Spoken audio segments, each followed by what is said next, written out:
is a choice, and I believe that every student should have the right and the choice to choose what CEGEP they want to attend.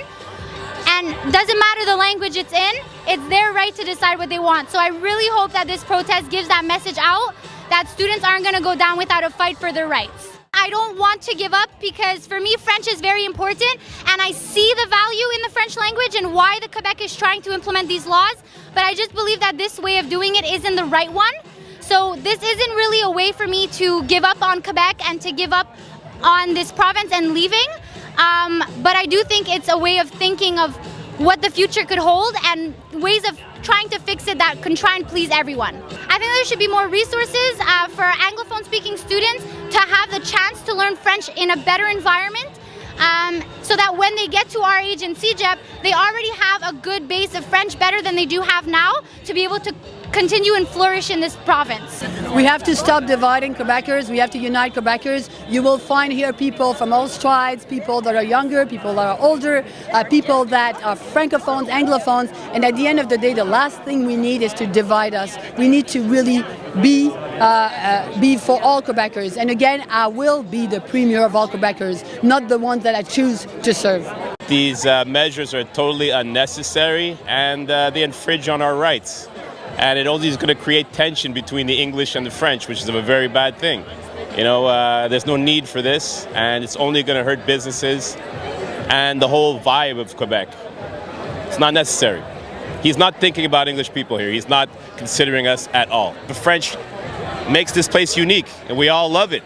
But measures like this, legislation like this, are not necessary and definitely not beneficial. It makes us consider leaving the province, and many do leave the province.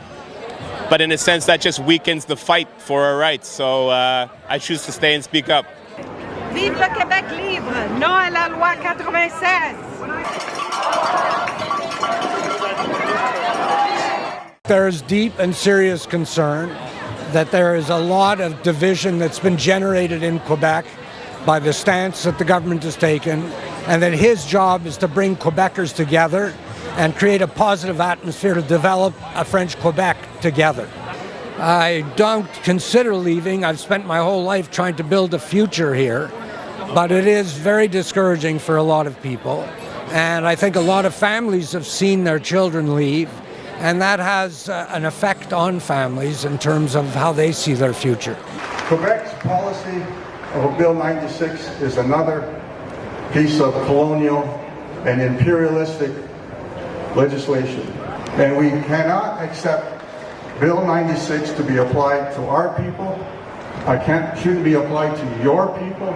It's a violation of all our rights. It's a violation of the rights of Indigenous peoples. It's the violation of the rights of English-speaking people. It's a violation of the rights of Muslims and Jews and everything. I am an elementary school teacher. I am from British Columbia. I live in a French community on a French farm with a sister-in-law who is a CAC MP. I have never seen anything that is so much not about language, not about education at all. And to my sister-in-law, listen, I'm here to protest what you did. I'm not mad, but I think you've been gaslit. I would like to stay here. My kids are bilingual, and nobody in my family, including my sister-in-law, has ever become less French because of my place here, ever. In fact, mother-in-law still doesn't speak any English, so I am no threat, and nobody else is. This is not about language. Bill 96, it's a nasty legislation. It's not a law, it's a special operation. It's a bill of goods that they're handing us. You know you're in trouble when you hear notwithstanding clause.